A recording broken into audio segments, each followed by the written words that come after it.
Be the change you want to see. Make a difference by giving your money a purpose, a mission to do good.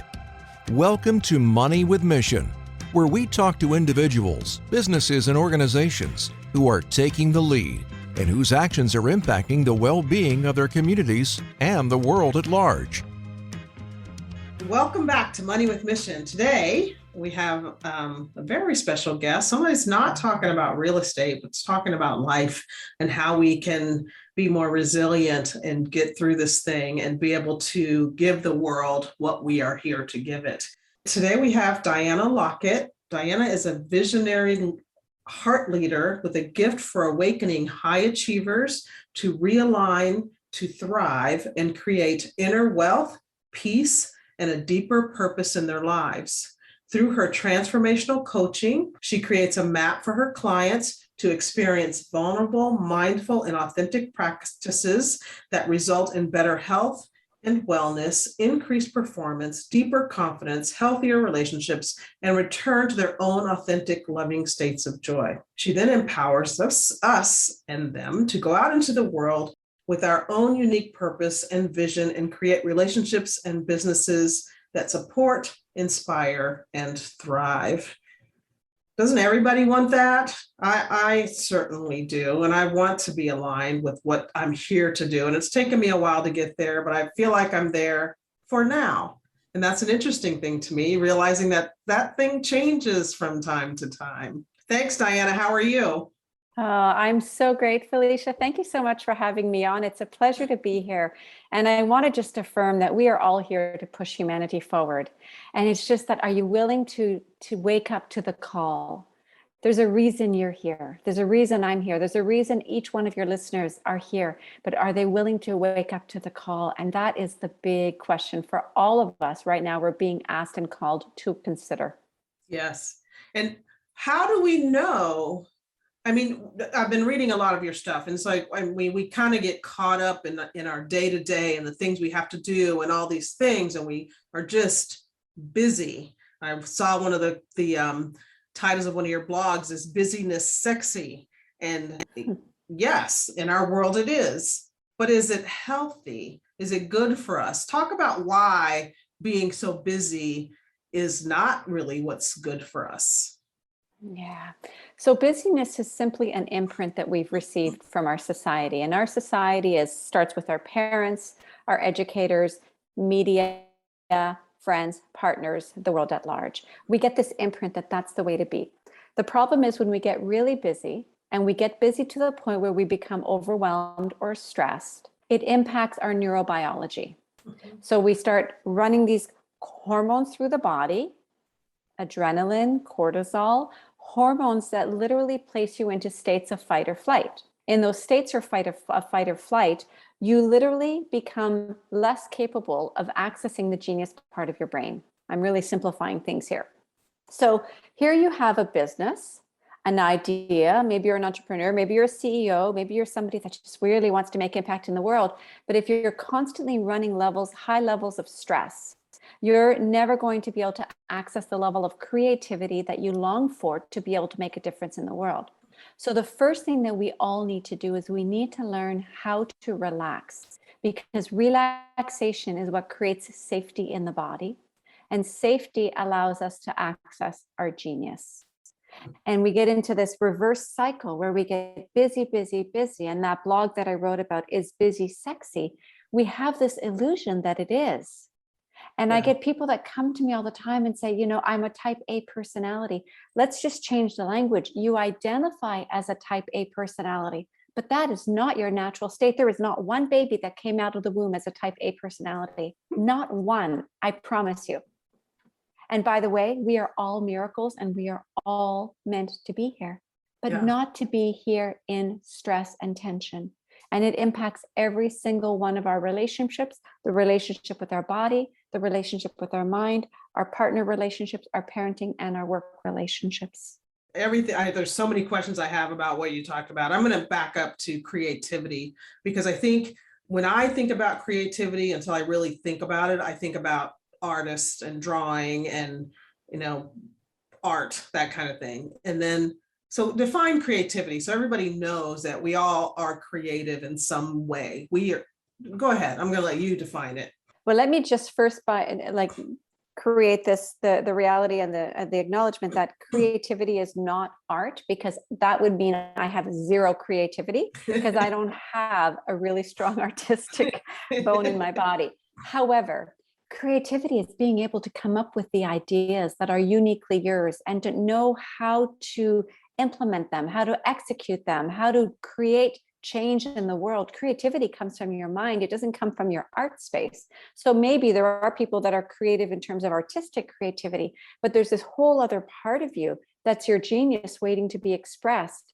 And the creative part of your brain is that part that's longing to figure out, what is the solution? How do I generate it? How do I express it? How do I share it? That's your creative genius. And that's the part that gets really severely impacted by stress and tension. So, but does creativity or being creative, or like, let me just give an example. I may have an idea like, oh, I want to do whatever, and I don't know how. And now I feel stress about that. Talk about that stress compared to the other stress. I mean, is stress? I guess that's the question. Stress is stress. Okay. Stress is, it's really quite easy. When you feel stressed, which usually comes from some form of overwhelm, then your body gets flooded with these hormones, and it creates, literally the way I describe it is, there's a portal to your genius that gets shut down. Your limbic system gets activated. The part of your brain that's old, we call it the reptilian brain, gets activated, and we start running fear. Oh my gosh, let's be entrepreneurs now. I'm never going to be able to share that. I can't get my words out. Nobody's going to buy it. Nobody really cares what I have to say. And we start running these stories. These are just narratives, but we start to believe them. And we look for evidence to make them right. See, nobody bought it. See, my bank account's at zero. All of those things are going to interfere with your ability to figure out how to deliver the work that you want to deliver. So you mentioned you get this genius idea. Now what? My suggestion is, don't push it. Relax into it. Let it come to you. Seek out supports and other people who you can collaborate with you can just use them as sounding boards. Mm-hmm. Sometimes we have to do a brain dump. We just have to take all our thoughts, put it on paper to clear the brain to be able to make way for new potential ideas. But again, stress will never take you there. Stress will lead you into distractions, addictions, poor habits, but not the time and the space that you need as an entrepreneur, as somebody who knows they have a purpose in the world, to be able to deliver that. And not everybody knows what their purpose is.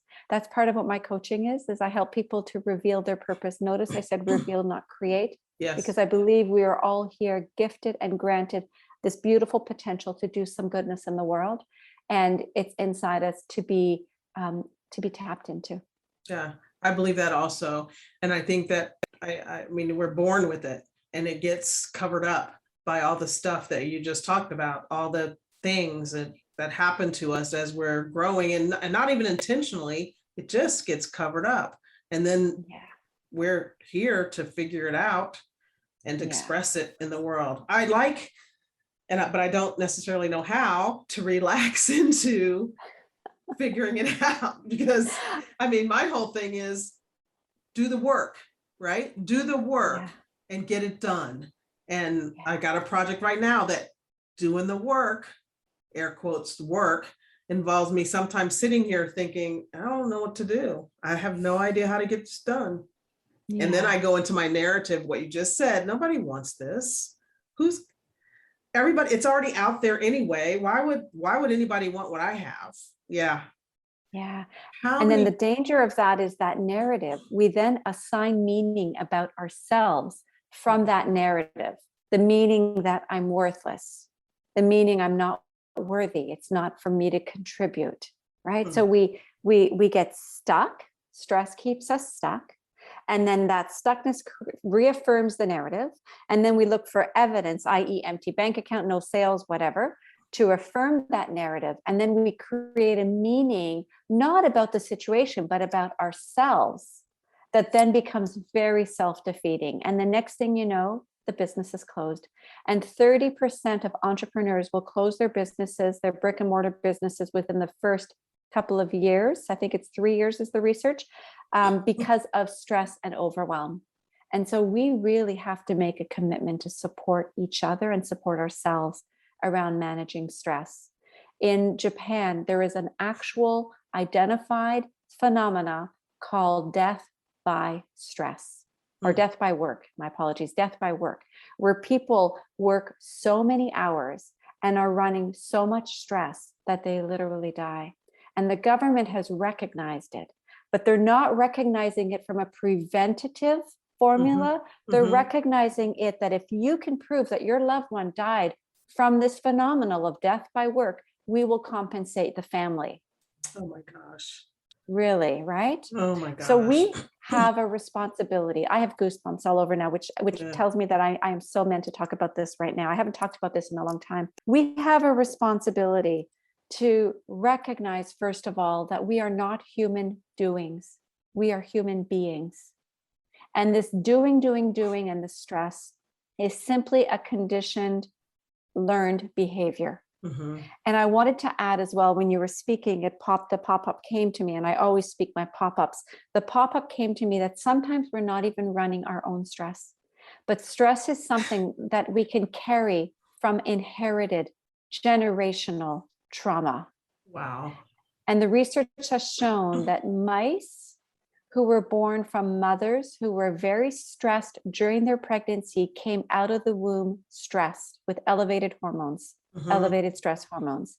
So this is not to feel like gloomy and doomy, but we start off potentially with stress that's not even ours. And so here we are having this conversation, mature adults, we get to create changes. We get to realign in a way that we can be the change that we need to have for the success of our lives, our health and our wellness, our business, and to pass on generationally moving forward, so that we don't pass this on to our kids. Because until we wake up and say, wait a second, life has literally passed me by and I've been so stressed, I've missed it. And I've passed this on to my kids. And I don't have healthy relationships with myself, my health, my mental health, my kids, my family. Until we say, I'm going to stop this today, it's a wake-up call. We get to have a wake-up call, but it has to come from this mature, I call it my spiritual wise self. It's like, when do I want to become the change? And for me, it's every day, it's a choice, because I can get caught into the cycle of stress. And I, by the way, love working. I love all the work I do. I volunteer for projects that I don't even get paid for because I love connecting people. I love being in community. And so I have to catch myself and say, okay, where have I taken time today for me to do my practices that are going to help me manage the stress of the day? And that's what I would love to share with your listeners, is some practices to help them to manage their stress levels. Well, I want to get to that, but I want to back up to being born from stress, because we talked, and I don't know if we were recording at the time, but we talked about nobody's born type A. Now, is that how you could be born type A? Is that you're in type A is, that in our society, that go-getter, that all the time doing that push person? That's how I define type A. Diana might define it a little bit differently. Go ahead. Yeah, I'm going to define it differently. So when I say that the mice were born with elevated hormones, stress hormones in their body, that's a physiological response. So their body had elevated stress hormones, not their minds necessarily. But what happens is when the body has elevated stress hormones, it interferes with the mind's ability to process information, to relay information, to just like the mind, that the connections of the mind are just like there's cross wires. And we get cross wires about what's healthy and what's not healthy. So we're born these beautiful, first of all, I want to just affirm that we are all miracles, that depending on the research, Les Brown says 1 in 400 million. The research I've seen is 1 in 400 billion. And I've even seen 1 in 400 trillion chances that any one of us would be here today. And yet you're here, I'm here, we made the cut. Your listeners made the cut. The creator, whatever the God of your understanding is, wanted you, not a variation of you, but you. You were the chosen one. Statistically, the odds of you being here are 0, and yet you're here. So there is a resilience that already comes from that, and you're chosen. The day you're born, Dr. Wayne Dyer, one of my greatest mentors, said, your parents looked at you and said, thank you, God, I'll take it from here. And they start to implant in you all the seeds that they want you to know, the ways that they want you to be, to see the world, to look. They do this because this is what they know. They don't do this to be, to be anything but unconscious as they are. Yeah. It's because they don't know any different. So they start planting the seeds. So say you were born in an environment where you were born into stress, or from maternally you had stress from the mother's womb, and then you're born into a stressful environment, and then you're just layered on stress and stress and stress. That's your history. If we don't recognize what our history is, then our history becomes our biology. And what I'm suggesting is that there comes a day where you can say, wait, yes, all of that happened to me, and layer on all the traumas and all the drama and all the pain and all the undigested experiences that the body can hold as stress. And slowly over time, we can start to unwind the nervous system, unkink the tension, so that we can start to manage stress in a way that we can relax in the world. If and when we all can do that, we will eradicate wars. We will eradicate anger, rage. We will instead awaken to passion and longings and desires in a healthy way, without having to fight through life with our fists up and our face protected, and in our own little protected cocoons. We will see, instead of having dependency and codependency, we will awaken to interdependency. That's a lot. That's a lot. Yeah. And backing up to wars and anger, and just imagine how many, I'm a physician, as how many physical ailments and illness. We could get rid of cancer possibly if we came back in touch with ourselves, what you're saying. Well, we know that up to 90% of illnesses are stress related. We know that there is I would say 100. Well, I'm giving the benefit of the doubt because I look at little kids, There's right? little Like stuff, they maybe, exactly. There's some, I gotcha. Okay. But I think that's what the research shows. And we know that there is a metaphysical relationship between stress, undigested life experiences, and the way the body expresses that as dis-ease or disease. We know that research is evidence for us. So I feel like we have such a responsibility to recognize, one, if you don't know you're running stress, you can't do anything about it. Okay. I would say probably 90% of the population is walking around unconscious, which means they're not aware of how they're feeling, of how they're showing up, of how they're relating. So this conversation becomes so critical. How do we wake up in the world today, given the current circumstances and climate that we're in, with everything we're talking about? We're also in the middle of a global pandemic. Yeah. And you have a choice. You being anyone listening, you have a choice of how you want to relate with that experience. You have a choice of how you want to assign meaning to that experience in your life. You have a choice of how you want to transform the way your body holds that potential tension that we're all, by the way, carrying right now. The difference is, day to day, I don't take it into my world. I recognize it. I have techniques and tools, and I release it. Not always right away. Sometimes it might take me a few days, and I realize, wow, I've been running tension now all week. I need to up my toolkit. I need to work, because I know that tension is not good for me physically. It's not good for the way that I interact in my relationships, and it's not good for the success and well-being of my business. Will you tell me what you mean by undigested? And I don't remember how you put it, but it's undigested emotions, I think. Tell me what you said. Yeah. So undigested and unprocessed experiences in life. Okay. So we go through some people go through big traumas, big T traumas, and most of us, I've gone through lots of big T traumas. Many people go through little T traumas. They're just like little day-to-day traumas that people just brush off and say, just get over it, it'll be okay. So imagine like heartbreak, right? Your heart's been broken. Mhm. That's a big T trauma. Okay. And most people, or grief, loss of someone. And most people will say, you know, it's okay, time will heal, you'll get over it. Well, time actually doesn't heal because that trauma gets stored in your body. And that trauma will stay dormant until just the right trigger in life will bring it up. Maybe it's a song.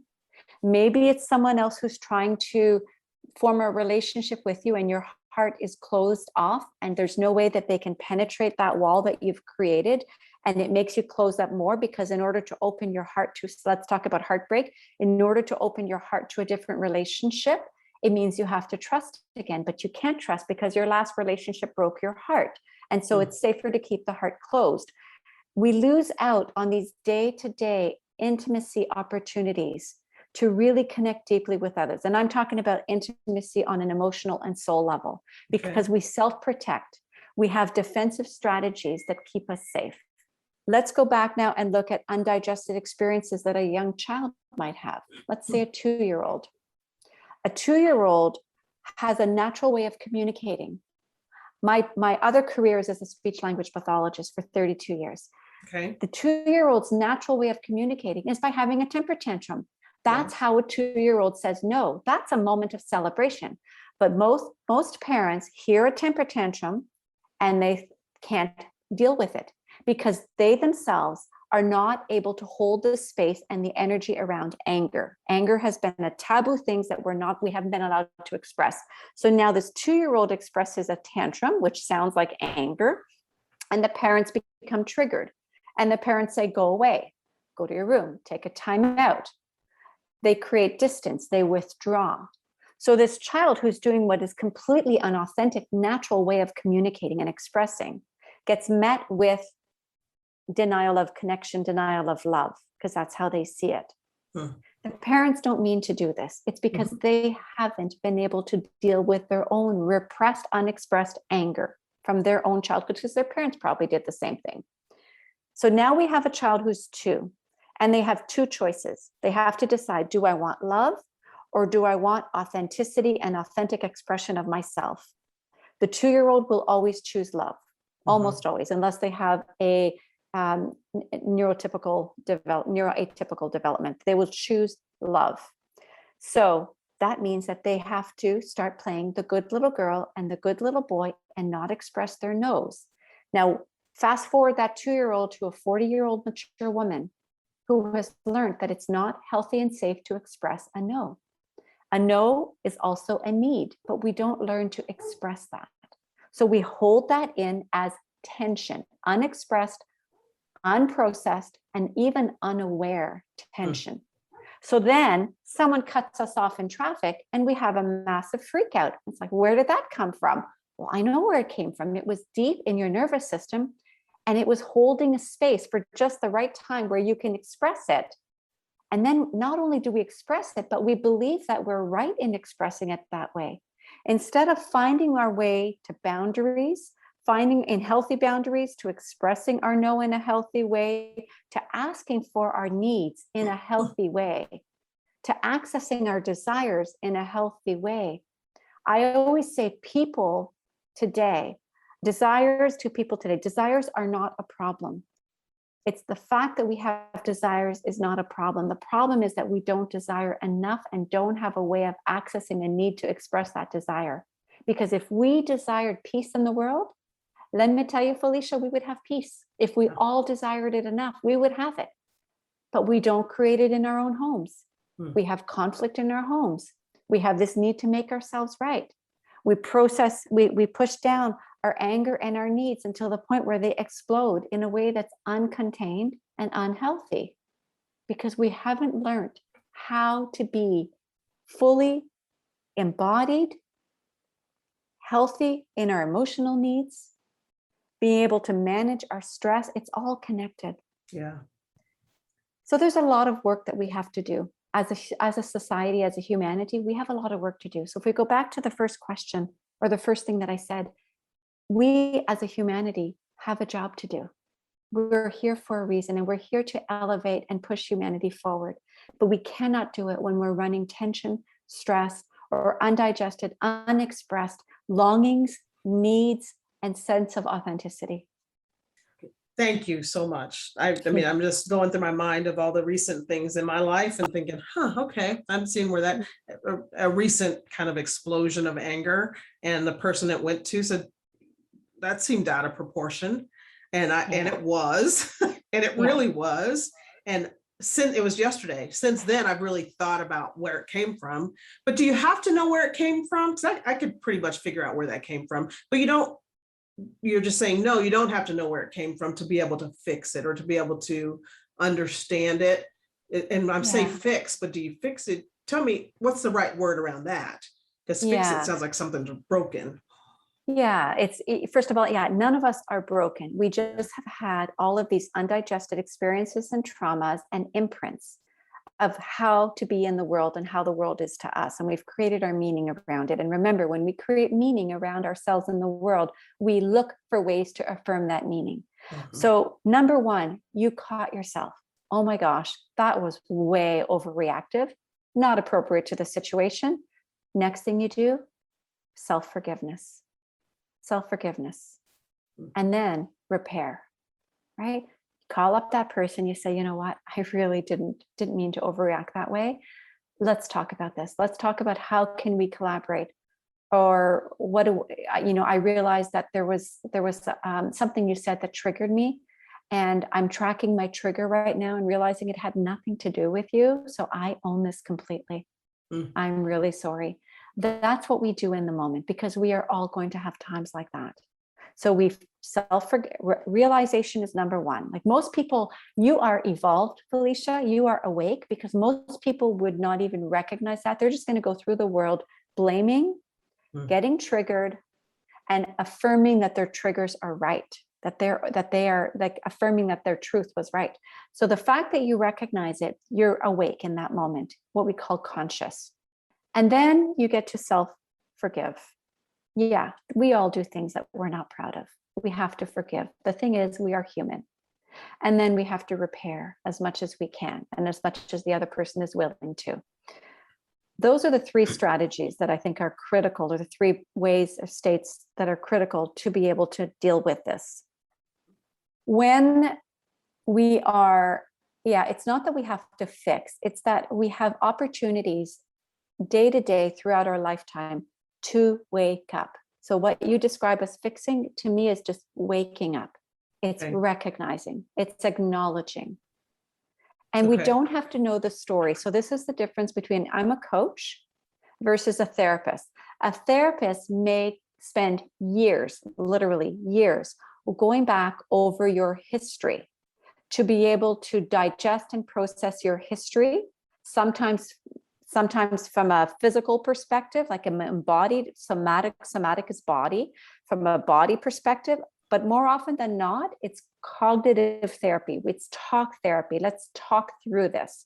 Not all therapists. My sister is a spiritual psychotherapist, and she does very deep embodiment work, and I do it through a coaching lens. The coach perspective is, let's look at what you want for your future self. What is your vision for your highest future self? And in my perspective, for your future self as it relates to the evolution of the world, because I'm here to help entrepreneurs to lead purpose-driven lives and stay awake in that process and feel good in that process and love the life that they live in. So we look at what is your future longing, and then how do we reverse engineer that? And what's getting in the way? So what are the triggers that get in the way? We call it trigger tracking. What is the tension that you're holding now? Sometimes I might say, how old are you in this moment? Because when we have triggers like you described yesterday, from yesterday, we usually have time traveled to a younger version of ourselves where we weren't heard, we weren't met, we weren't understood, we weren't seen. So sometimes I might say, how old were you right there? Because it wasn't the mature woman who's sitting in front of me. It's a young version. And what did that child need? And then you give yourself that. You, the client, gives yourself that. I needed to take a breath. I needed to be held. Can you go and ask someone to hold you? Can you hold yourself? So there's some strategies that might seem very sort of therapeutic strategies, but my coaching style is very much, let's look at what you want to be. Who do you need to become to be the person that you long to be in the world? How do we reverse engineer that? What's getting in the way? To be honest, the narrative, the story, your life story, there are people I work with that I don't even know what their life story is. I need to know what they're running right now that's interfering with their future. And then over time, some tidbits of the story might come through, but I don't start with, tell me about your life. I start with, how are you doing right now? And how can I help you? Yeah. Money with Mission is a real estate and business investment company that specializes in finding projects that have the potential to give you a great return on your investment dollar and make an impact in the communities where we invest.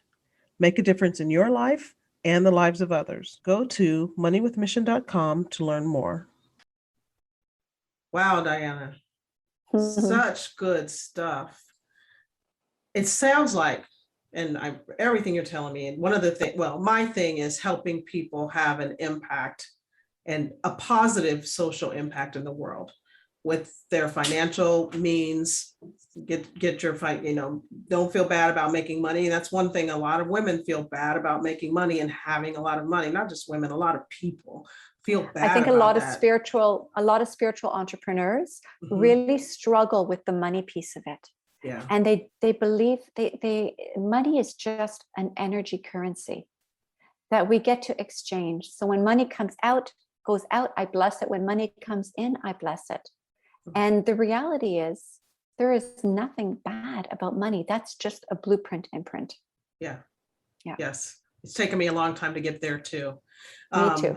And that's one of the things. And now I want, it's like, and for me, getting there was, why do I want it? And it's not just to have it. At first it was just, I was like, I just want it in the bank. I want to look at it. But that's of no consequence. Having it in the bank, does nothing. Energy sitting is nothing. Just what you just said. Money is energy. It has to move. So my thing is to help people help it move and have a positive impact, and to be able to make that money, all the things you're talking about, understanding yourself. I call it relaxing on purpose, which it sounds like relax into it. I don't always do it. I'm going to admit, I'm working on it, getting there, so that and you know what, me too. Yeah. Me too. I have a lot of tools. I also run a yoga teacher training academy. I'm a meditation and mindfulness coach. I have the tools, and I forget. Yeah. I go to sleep. Give me the right circumstances, and I will forget that I have the capacity to do trigger tracking, and I will be triggered all over the place. And I have a little more awareness every day where I can recognize it, self-forgive, and repair. Yeah, that self-forgiveness is a part I have some difficulty with. And I think a lot of people do, even if you don't recognize you have trouble with your self-forgiveness. I can forgive everybody else and still carry it around with me. And I guess I think you said that's the first thing. Forgive yourself. Interesting. Yeah, Diana, that's a journey. I so much appreciate this conversation, and I could keep it going for a long time. We didn't talk about how we met. We met because we were both in an upcoming book, Ignite, an Ignite series with JB Owen, and this one is with Les Brown. The Les Brown that everybody's heard of, the guy, that speaker. Diana has done 3 different Ignite books. She's got a lot to say. And we didn't even talk about you losing your voice, and not just you've really, really lost your voice for a while, right? My first Ignite story talked about how, as an exuberant, very young girl, I loved my voice, and my voice was ridiculed. And so my voice became small. I became small, and I stuffed down all of my emotions, because the only thing that was welcomed was be a good little girl and smile for the camera. And so that good little girl smiled through abuse, physical abuse, neglect, and sexual abuse, because that's what she was taught. Now, the interesting thing is I went into a career in my early 20s. I got a master's in communication sciences and disorders and worked for 32 years as a speech language pathologist, helping other people, children, find their voice. And then going into yoga teacher training and coaching, helping primarily women to find their voice. And to find your voice, you have to be willing to touch the emotions that you may have been conditioned were wrong. There are no bad emotions. There's emotions that can be expressed in a way that's unhealthy, but all emotions have value. Yeah. Today, what I get to do, and I'm so grateful, is I get to provide communication support to nonverbal children in orphanages in Africa. And I get to do this through philanthropy. So I donate my time, and I have corporations provide supports for financial support for equipment that might be required. These are kids that would otherwise never have a voice at all. Kids who are autistic, cerebral palsy, developmental delays. So my life has really, as I follow the breadcrumbs, has really come full circle. So I mentioned I've done all of that, but every single time that I speak, I am giving myself permission to ignite my voice. And so my second book was called Breathe and Everything Changes, my second chapter in Ignite. And it was about a time in my life where I lost everything and had to declare financial bankruptcy and rebuild from that. And then this last chapter that we've written with Les Brown, Ignite the Hunger in You, is called Harvest the Gold in the Grief. And so it's a story about how in the last 18 months, just since COVID hit, how much loss and grief I was able to process consciously, bring it to the surface, give it loving presence, and really find a way to healing grief that was very recent grief, and a lot of it, not even including COVID, and then old grief that had not been digested, that had not been processed. And, you know, when we talk about digestion and processing emotions and traumas, trauma isn't what happened to you. Trauma is the residual scars that remain from unprocessing, from not being able to process what happened to you. So I have a twin sister, we could have the same experience. But if one of us is able to talk to our mother about it, say we're 4 or 5 years old, but the other one isn't, the one who's talked about it, that's one of the ways we process, or being able to yell about it, or scream about it, or move our bodies about it. So trauma isn't what happened to you. Trauma is what the residuals that remain when you don't get to process what happens to you.